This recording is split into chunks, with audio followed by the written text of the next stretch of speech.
Clarissa. Ano mo yung bata niya?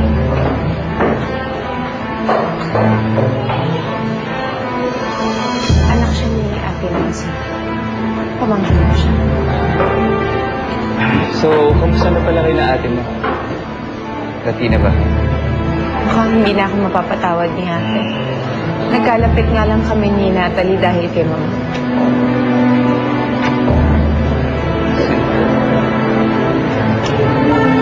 Alam mo, Clarissa, siguro kung nabubuhay pa yung anak natin. Siguro kasi nakina niya.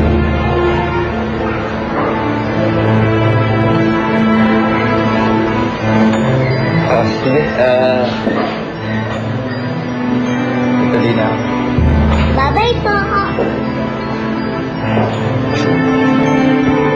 Ito sa susunod, ha?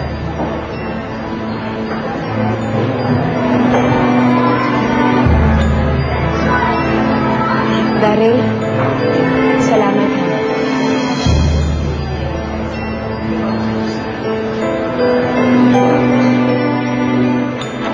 Kaibigan niyo po siya, Auntie?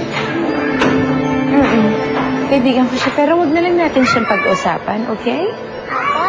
Alright. Alam mo, hintayin na lang natin dito ang lola mo. Samahan na lang kita doon. Halika. Huwag mong pag-uusapan si Auntie Clarissa sa harap ng tito Nick mo, okay? Ayan na siya. Quiet ka lang, ha? Hi, Nick. Ay, kanina. Tsaka tatandaan mo yung lagi ko sinasabi sa'yo. Huwag kang takbo ng takbo nang hindi ka mawawala. Yes, Lola. Alam mo, Lola, may mabait na mama kanina. Kinarga niya pa ako. Kasi masakit yung paa ko. Kasi tumakbo kami ng madami. Baka naman kasi guardian angel mo yung mama mo yun. Ayun nga pala, nakalimutan ko yung sasabihin ko sa kanya. Kanina, huwag mo naman i-encourage yung bata na sumama sa kahit na kanina pagkatawag pa yan. Natalie, alam mo maraming mga mukhang mabait dyan, but they can also be bad. Do you understand? Oh, bakit mo nga pala kami sinundan dito? Nag-aalala ako sa inyo nila. Kaya naman ba siya kakausapin? Pwede ba? Mamaya na natin pag-usapan yun. Huwag naman sa harap ng bata.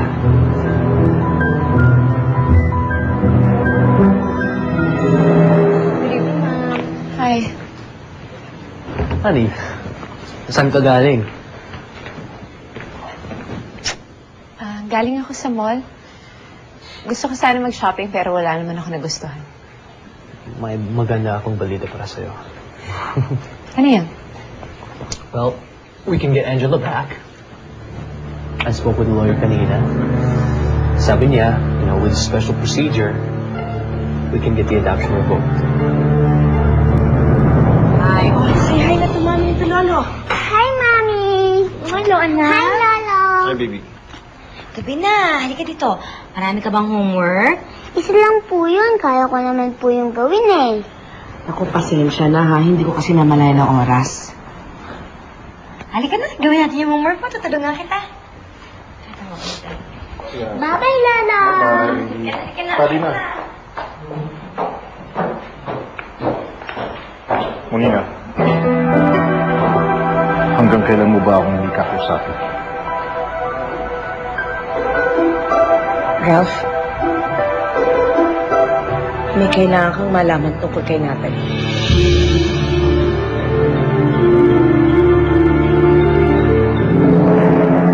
Ano ba talagang gusto mong mangyari sa atin? Ano ibig sabihin? Kasi si Nick is really getting serious with me. Gusto ko na naman magkaroon ng karapatan sa'yo. Bakit meron ba siyang ibibigay sa'yo na hindi ko kayang higitan? Kasi magbabago ang buhay natin kapag pumunta na rito ang tunay na ina ng Natalie at kukunin siya sa atin. Sabihin na natin totoo ang sinasabi mo. Hindi ko pa rin iibigay sa'yo si Natalie. Dahil masama ka. Payag na ako sa gusto. Kausapin na natin ang lawyer. Kailangan kong makuhaman ako.